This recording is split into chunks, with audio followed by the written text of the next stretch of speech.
The rain fell hard against the cafe windows that evening, streaking down the glass like silver tears. Inside, the warm glow of hanging lights reflected in the polished wood tables. A small reserved sign sat untouched at table 7, until a man, breathless and damp, rushed in, brushing raindrops from his jacket. Sorry, I'm late," he stammered to the waitress. "I'm here for the blind date, table 7. The waitress nodded and pointed. He turned and froze. Sitting there, elegant and composed despite the storm outside, was Elena Carter, the CEO of Carter Global Holdings. Her reputation in the business world was legendary, cold, brilliant, untouchable. And yet tonight her eyes looked tired. "Hi," he said softly, walking toward her. "I'm Daniel Reeves." She glanced up, faintly smiling. "You're actually here." That caught him off guard. Yeah, why wouldn't I be?" Elena exhaled, almost laughing, but it sounded more like a sigh. "Because you're the first one who showed up."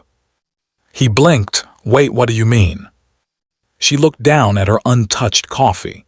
"My assistant set up these blind dates, apparently to help me meet normal people." Her lips curved bitterly. "But every man who heard who I was left before even sitting down." Daniel sat across from her, shrugging off his wet jacket. "Well, I guess that makes me abnormally persistent." Something in that line made her laugh for real this time.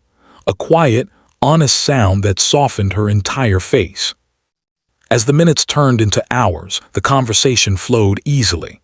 Daniel talked about raising his 7-year-old daughter, Lily, on his own. How he worked 2 jobs, one at the mechanic's shop and one driving deliveries at night. Elena listened, fascinated. He didn't talk about ambition or status.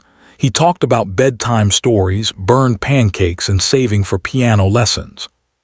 She found herself telling him things she hadn't told anyone.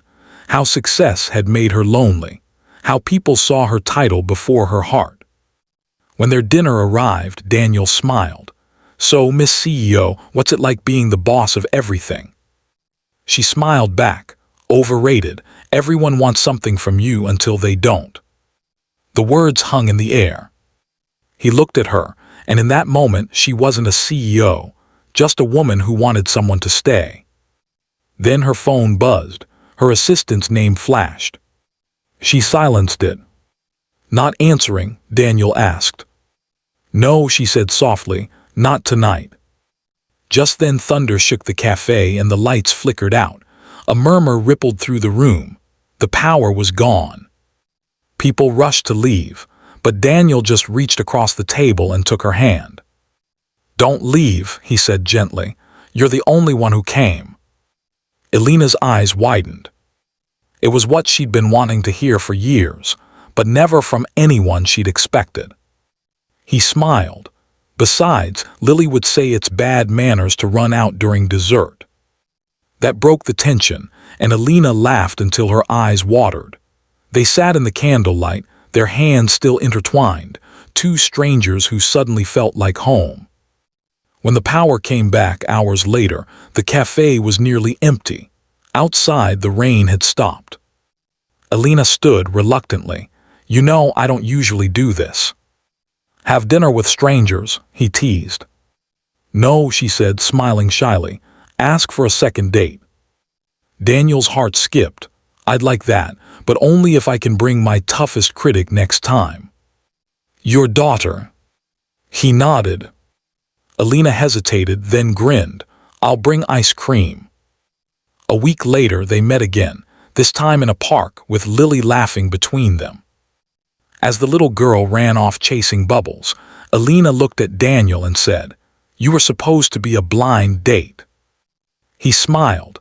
"Maybe I was, but you," he looked at her, warmth in his eyes, "you were the one who finally saw me." She reached for his hand again. This time there was no storm, just sunlight, soft laughter, and the quiet promise of something real. Moral: sometimes the most beautiful connections don't happen when everything's perfect. They happen when someone chooses to stay when everyone else walks away.